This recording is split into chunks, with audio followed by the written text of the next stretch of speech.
چل دیے تم آنکھ میں اشکوں کا دریا چھوڑ.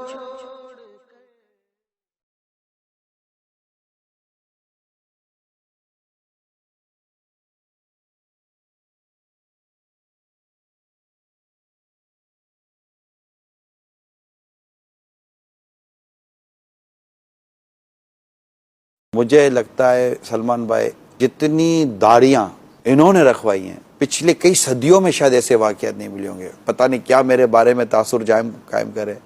ایسی شخصیت بھی آپ کو اس انداز پر اپنے اپنے طور پر ہر صدی میں بڑے سے بڑی اہم سے اہم شخصیتیں آئیں جن کے تذکرے ہم کرتے بھی ہیں سنتے بھی اور رحمت اللہ تعالیٰ علیہ بھی کہتے ہیں.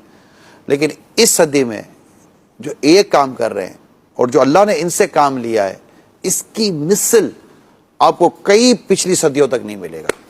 میں نے غوث پاک کی سیرت پڑھی ہے رحمت اللہ تعالیٰ علیہ. جو انداز میرے غوث پاک کا تھا نا سمجھے اس انداز کا فیضان امیر سنت اللہ رحمت اللہ تعالیٰ علیہ. سبحان اللہ. وہی طریقت واز نصیحت بیان اور یہ جو انداز آپ دیکھ رہے نا تربیت نوازشات عطائیں اتنا کچھ ہے غوث پاک کی سیرت کا فیضان امیر سنت کی ذات میں کہ یعنی ایک طرح میں غوث پاک کی سیرت کے اس انداز پہ ایک واقعہ بیان کروں انشاءاللہ ان کے فیضان کا دوسرا واقعہ امیر سنت کا بیان کر سکتا. اللہ اللہ اللہ. اگر ایک جنازہ جائے اور جو لوگ کہہ دیں کہ یہ جنتی ہے تو اس کے لیے جنت ہو جاتی ہے یار. ایسی بات. کسی کا پڑوسی کسی کے بارے میں کہتے ہیں نیک تھا تو اس کے لیے نیکی لکھ دی وہ نیک ہو جاتا ہے. جو لاکھوں کروڑوں مسلمان جس کو اللہ کا ولی سمجھتے ہو اس کی ولایت کا عالم کیا ہوگا یار.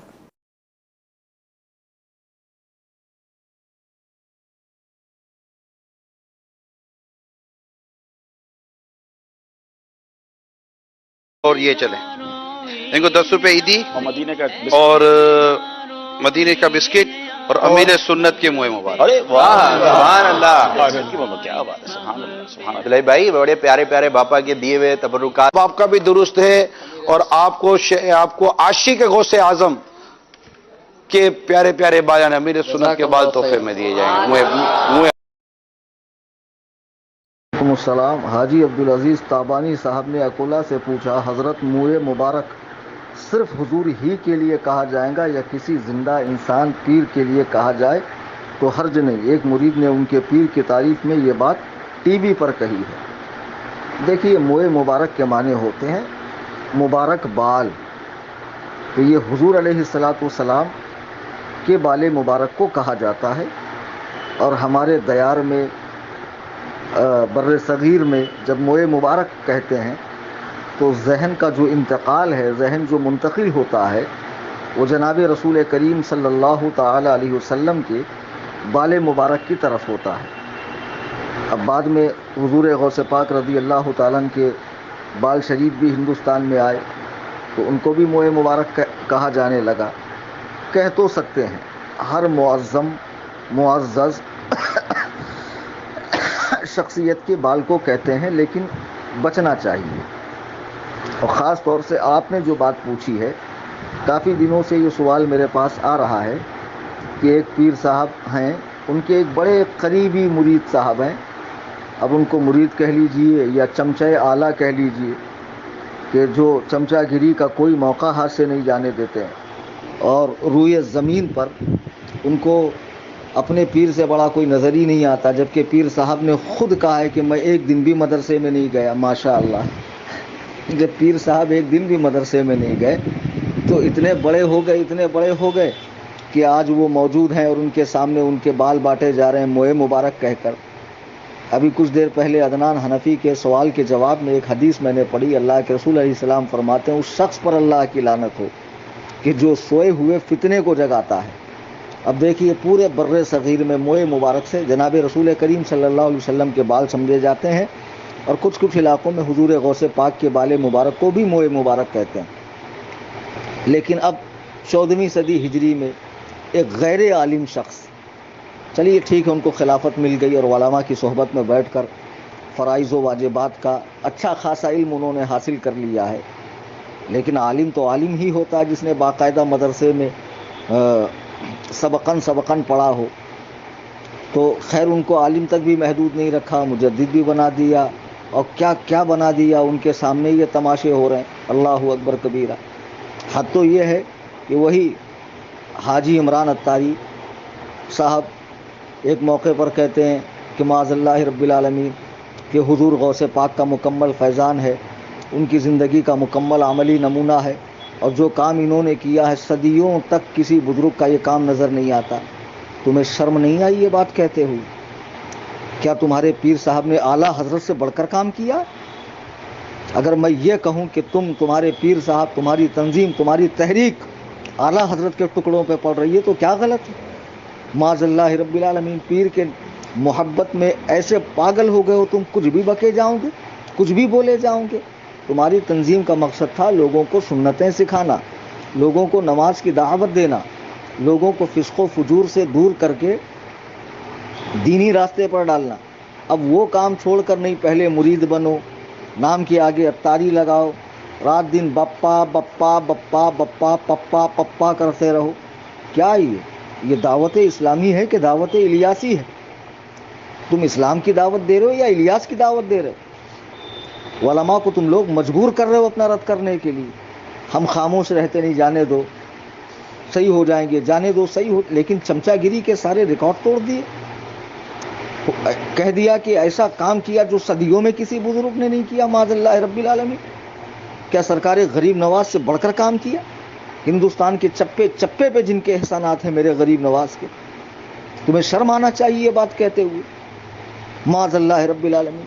حضرت خواجہ نظام الدین اولیاء رضی اللہ تعالیٰ، حضرت چراغ دہلوی ہیں، حضرت بختیار کاکی ہیں، حضرت بندہ نواز رحمۃ اللہ علیہ ہیں، مارہرہ شریف کے مقدس خانقاہ ہے، بلگرام شریف کے خانقاہ ہے، کالپی شریف کی خانقاہ ہے. یہ سارے بزرگان دین، یہ سارے اولیاء اللہ جو ہندوستان میں تشریف لائے، یہ سب نے کچھ نہیں کیا. ڈائریکٹ غوث پاک کے بعد سب سے بڑا کام کیا تو کراچی کے شہر میں رہنے والے جناب الیاس قادری صاحب نے کیا. تم حد کر رہے ہو یار مبالغے کی. تم اس سے اپنی تحریک کا کام نہیں بڑھاؤ گے، لوگ تم سے بدظن ہوں گے، دور ہوں گے کہ یہ لوگ پاگل ہو گئے کہ ہر وقت صرف ایک ہی شخص کا گانا گاتے رہتے ہیں. اسلام کی 1400 سالہ تاریخ کے اندر ہزاروں لاکھوں کروڑوں بزرگان دین ہوئے. وہ سب کو چھوڑ چھاڑ کر بس ایک ہی شخص کی رات دن واہ واہی کرو گے تو لوگ بدظن ہوں گے. اور واقعی میں پہلے بمبئی شہر میں جگہ جگہ نظر آتے تھے، لیکن اب کہیں نہیں، اکا دکا کہیں کوئی نظر آ گیا امامہ شریف پہنا ہوا تو الگ بات ہے. اجتماعات کم ہو گئے، قافلے کم ہو گئے، دروس کم ہو گئے، سب کے سب کم ہو گیا، مسجدوں سے نکالا جا رہا، پھر بھی سمجھ میں بات نہیں آ رہی ہے. تم کیا کر رہے ہو؟ مبالغے کی حد کر رہے ہو تم. وہ شخص بیٹھا ہوا اپنی تعظیم کروا رہا ہے، تم اس کے بالوں کو موئے مبارک کہہ کے بانٹ رہے ہو. لا حول ولا قوت الا باللہ العلی العظیم. تم چاہتے کیا ہو بھائی؟ کون سے منصب پہ بٹھانا چاہتے ہو؟ میں کہنا نہیں چاہتا ہوں ورنہ میرے زبان پہ بہت سخت بات آ رہی. تم ان صاحب کو ایک غیر عالم کو تم نے عالم بنایا، حضرت علامہ مولانا بنا دیا، مجدد صاحب بنا دیا. ہاں مجھے تو ڈر ہے کہیں امام مہدی ہونے کا اعلان نہ کر دے. معاذ اللہ رب العالمین. کہیں ان کے حق میں دعوی نبوت نہ کر لیں یہ لوگ. پاگل پن مت کرو، اپنی حدوں میں رہو. جس شخص کی جتنی تعظیم ہونی چاہیے اتنی ہی کرو. ہر شخص کو اپنے پیر سے محبت کا حق ہے، لیکن شرعی حدود کو پار کر کے نہیں. سمجھ میں آئی بات؟ شرعی حدود کو پار کر کے نہیں. کیا حضور تاج الشریعہ رحمۃ اللہ علیہ کے بارے میں نہیں جانتے تم؟ جن کا تقویٰ، طہارت، تسلف فی الدین، علم، خوف خدا، حلم، صبر، ہر چیز اعلیٰ درجے کی تھی. اللہ اکبر کبیرہ. جس نے حکومت وقت کے آنکھ میں آنکھ ڈال کر باتیں کی، کبھی انہوں نے حالات سے سمجھوتا نہیں کیا، ہمیشہ اللہ و رسول کی رضا کو سامنے رکھتے ہوئے قرآن و سنت کی روشنی میں فیصلے دیے. کبھی ان کے مریدوں نے اس طرح کی بات نہیں کہی، نہ انہوں نے اپنے لیے ایسی فخریہ بات کہی. معاذ اللہ رب العالمین. یہاں سامنے بیٹھے بیٹھے سارا تماشا ہو رہا اور سب کے سب ہضم کر لیا جا رہا. اللہ کے رسول علیہ الصلوۃ والسلام فرماتے ہیں کہ جو شخص یہ چاہے کہ میں آؤں تو لوگ کھڑے ہوں، میں بولوں تو لوگ چپ ہو جائیں، وہ اپنا ٹھکانہ جہنم میں بنا لے. پھر آپ فرماتے ہیں انا سید البشر لا فخری، میں اولاد آدم کا سردار ہوں لیکن مجھے فخر نہیں ہے. آدمی کو تواضع اختیار کرنی چاہیے، عاجزی اختیار کرنی چاہیے، اور صرف کیمرے کے سامنے نہیں، کمرے میں بھی عاجزی اختیار کرنی چاہیے، گوشہ تنہائی میں بھی عاجزی اختیار کرنی چاہیے. ارے یہ تو تعریف پسند آدمی ہو گئے کہ سامنے سامنے یہ تماشے ہو رہے ہیں اور اسے ہضم کیا جا رہا ہے. اور جو دلال ایجنٹ لوگ ہیں جو پیر صاحب کی دکان چمکانے پر لگے ہوئے، اور تم سوچ رہے ہو علماء خاموش رہیں گے. بالکل خاموش نہیں رہیں گے. تمہاری غلطیوں پر تمہیں تنبیہ کی جائیں گی. میں برسوں سے خاموش ہوں، تمہارے معاملے میں نہیں بولتا ہوں، لیکن میں دیکھ رہا ہوں کہ اب حدود کو تجاوز کیا جا رہا ہے، حد سے زیادہ بڑھا جا رہا ہے. کبھی غوث اعظم کے بعد ڈائریکٹ ان کو ہی بتایا جا رہا ہے، کبھی ان کے منہ مبارک بانٹے جا رہے ہیں، اور کبھی کیا ہو رہا ہے. ایک شخص آتا ہے دین سیکھنے کے لیے بیچارہ تمہارے پاس، اگر تمہارے پاس نہ آتا تو وہابی دیوبندیوں کے پاس جا کر گمراہ کافر ہو جاتا. تو آپ اس کو بجائے نماز سکھانے کے، بجائے صورتیں سکھانے کے، بجائے اس کا قرآن صحیح کرنے کے، آپ پہلے تو اس کو امامہ شریف پہناتے ہو، اس کو فرض کے درجے میں آپ کر دیتے ہو کہ نہیں پہننا ہی ہے.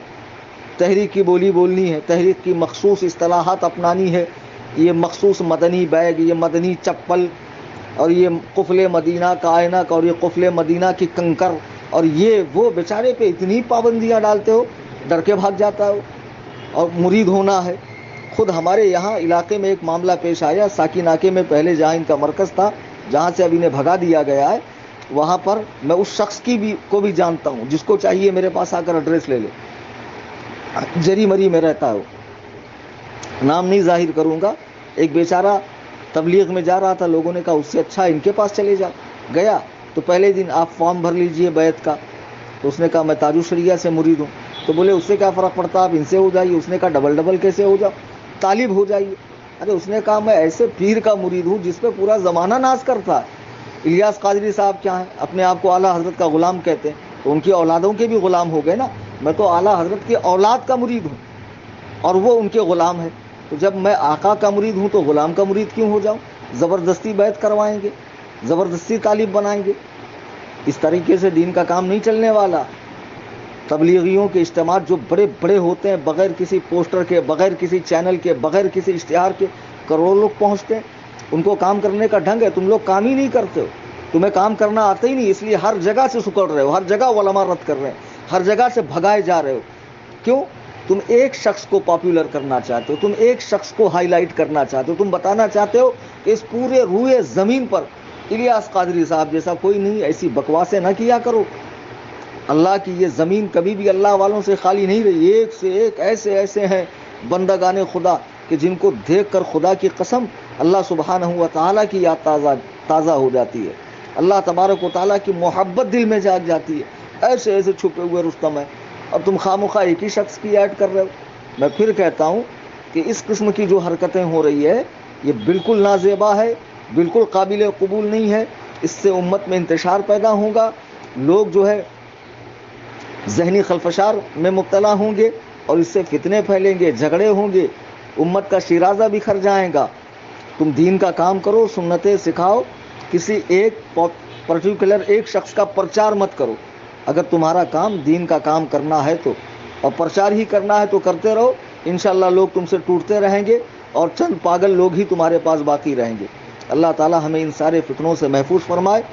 ہرگز کسی بھی، جب موئے مبارک ہمارے علاقے میں سرکار دو عالم صلی اللہ علیہ وسلم کے بال مبارک اور حضور غوث پاک کے بال مبارک کو کہا جاتا ہے تو کسی ایسے شخص کے سامنے جو سامنے بیٹھا ہو اور اس کے بال تقسیم کیے جا رہے ہوں، اس قسم کی خرافات کی اجازت نہیں دی جا سکتی. اللہ تعالی ہمیں اپنے امان میں رکھے اور صحیح معنوں میں مسلک و مذہب کا کام مسلک اعلیٰ حضرت کے مطابق کرنے کی توفیق عطا فرمائے، اور ہم سب کو مسلک اعلیٰ حضرت کا سچا پکا مبلغ بنائے.